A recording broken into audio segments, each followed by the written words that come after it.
Welcome back to the channel, everybody. Thank you so much for joining me and allowing me to continue to be your daily advocate.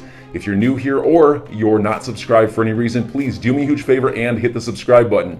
Thank you to all of you who have been watching and following me for so long. It truly means a lot, and I'm glad that I can be this person. I want to start out this video by actually covering why Ripple asked for an extension in this case. We know Ripple wants this case done ASAP, and they have been very critical of all the SEC's extensions. So why did Ripple just ask for an extension? Well, first of all, it was a very short extension. It was only like 2 days. So for Ripple, they've already been through this entire case. It's been going on for over a year now, so an extra 2 days is nothing. But the real reason I think they asked for this extension is because they want some extra time to completely destroy the SEC on the SEC's horrible latest filing. When the SEC first filed their latest document in the Ripple SEC case, I saw more people than ever calling out blatant mistakes in the SEC's filing, and I think Ripple just wants to take some extra time so they could absolutely destroy the SEC when Ripple files their response to the SEC's motion on Monday. I responded to James K. Filan's tweet where James K. Filan was breaking the news that Ripple has extended the case. I said the SEC is about to get flamed. And as soon as I saw this extension go through, I knew instantly that Ripple saw everything we saw, everything the XRP community saw on Twitter, and they are likely finding even more stuff that we haven't even picked up on.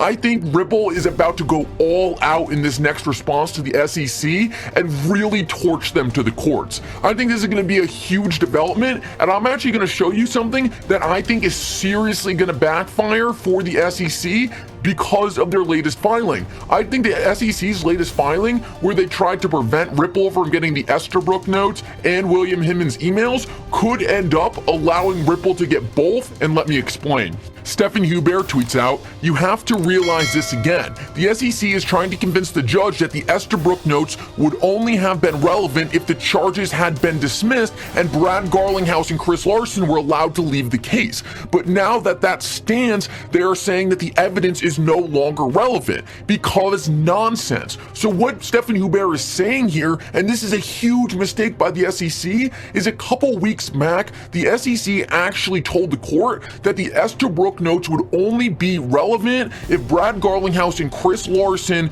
were allowed to leave the case. And to the SEC's surprise, the judge actually dismissed Brad Garlinghouse and Chris Larson leaving the case, so the SEC literally admitted to the court that the Estabrook notes should be relevant because Brad Garlinghouse and Chris Larson are being forced by the court to stay in this case. And this is in the SEC's own words. Now, the reason this is so explosive is because the Estabrook notes actually contain notes of Elad Roisman telling Brad Garlinghouse and Chris Larson that XRP is not a security.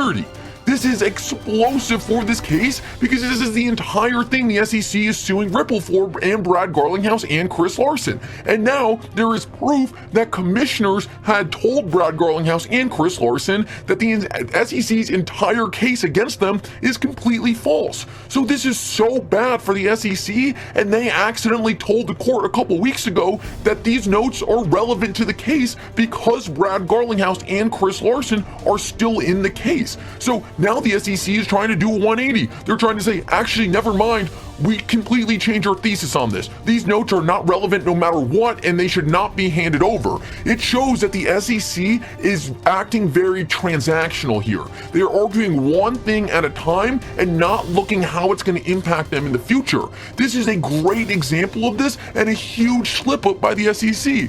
But it's even more than that, and Jeremy Hogan actually tweeted this out in response to what I just told you. He said, "I actually found something else. I think the SEC also got the meeting confused in their brief. Am I right?" And someone said, "Yes, legal purgatory was Clayton and Hinman's meeting, not Roisman." So what he's talking about is Brad Garlinghouse left the meeting, and in the meeting he screamed out, "Ripple is in legal purgatory," but actually he left the meeting with the impression, and he said this under deposition, that XRP is not a security, and he got that impression from Elad Roisman in the scenario that I just described to you before. Now, that is how Brad Garlinghouse left this meeting, with the impression that XRP is not a security. But the SEC, in their brief, tried to play it off like Brad Garlinghouse left the meeting as if Ripple was in legal purgatory. No, he said he feels like Ripple's in legal purgatory prior to the meeting, but he stated in his deposition that when he left the meeting, he felt XRP was not a security.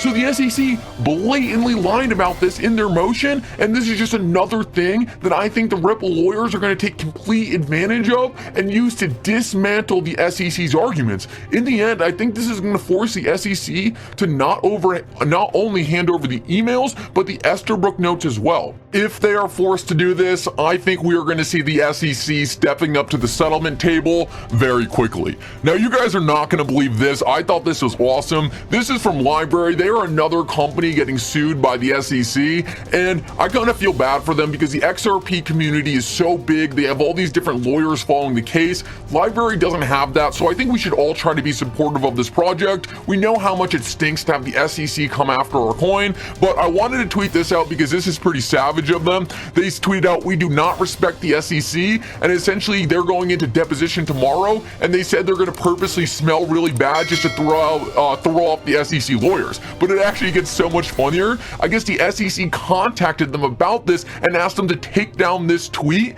and they said, like this comment if you think the SEC should go F themselves, which is hilarious. They are fully roasting the SEC, knowing fully they are going to be reading this on Twitter. I respect Library for this, and if you think it's dumb, just read their response. Playing nice with the SEC for 4 years has gotten us absolutely nowhere. We are done being nice to these monsters. And the Library CEO actually did some clips with John Deaton, and he was like, no matter what we gave them, we tried to be as transparent as possible. We gave them every single thing they asked for. We asked them, what can we do to be more compliant with your rules, and got nothing other than the fact that the SEC wanted to drain them financially.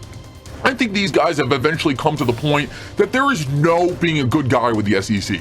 They are going to come after you because they feel like it, and they are not going to give up until you are out of money. I think these guys are so sick of it and realize that the best thing they could do is create outrage in different communities and show different communities how absurd the SEC is being, because at the end of the day, that is what is going to get the SEC's attention. And right here we have Warren Davidson and Tom Emmer, two members of Congress, reaching out to Gary Gensler through a letter and saying, my office has received numerous tips from crypto and blockchain firms that the SEC's chair Gary Gensler's information reporting requests to the crypto community are overburdensome, don't feel particularly voluntary, and are stifling innovation. Another Congressman, Warren Davidson, then responded to this, and he said, I joined Tom Emmer with colleagues sending a letter to SEC Chair Gary Gensler regarding the SEC crippling crypto in America.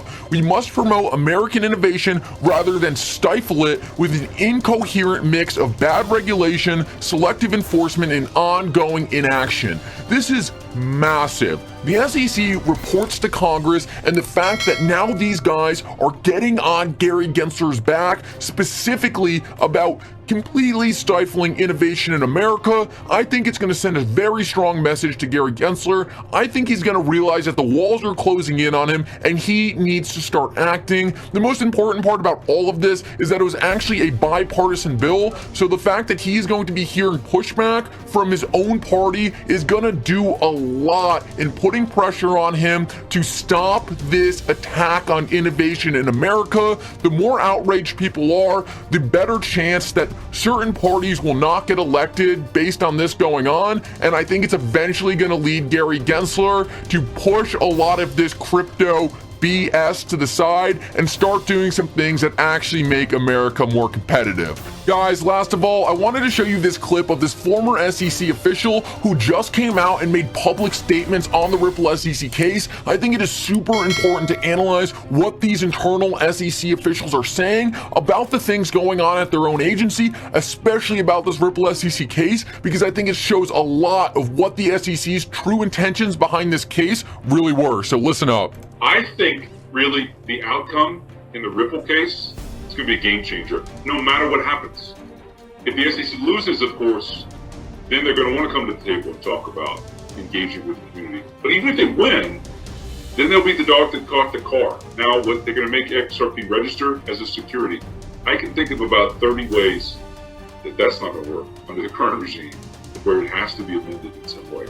And so I think an outcome in this case, either way, is a spur to, and I'm hopeful that Ripple wins. Either way, it's essentially a spur to an adaptation of 33 and 34 Acts to this unique digital asset class. So first of all, he says, I hope Ripple wins. That's pretty sad, considering he should probably have some confidence in the agency he just came from, and he wants Ripple to escape the SEC's grasps. I think Ripple will win. I think they will. But he says even if they lose, there's no doubt about it, the SEC is going to have to change their rules to accommodate digital assets. And if that's what it takes to inspire change in a country who cannot get their act together, he's pretty much saying if that's what's needed to happen, then I guess that's it. But either way, he thinks this is going to positively impact the industry, and I really do agree with him. I think Ripple's going to win. I think they're going to escape the grasp of the SEC. I think they might have to work with the SEC on some things. I don't know exactly what that's going to be, but at the end of the day, this guy is confident. He worked for the SEC. He thinks this lawsuit is absolutely outrageous, and I could not agree with him more. So enjoy your day, everybody. I'm always here for you. Leave any comments or questions below, and be sure to subscribe. But thanks, everybody. I really appreciate you. Enjoy your day, and I always have your back. So thanks so much, everybody.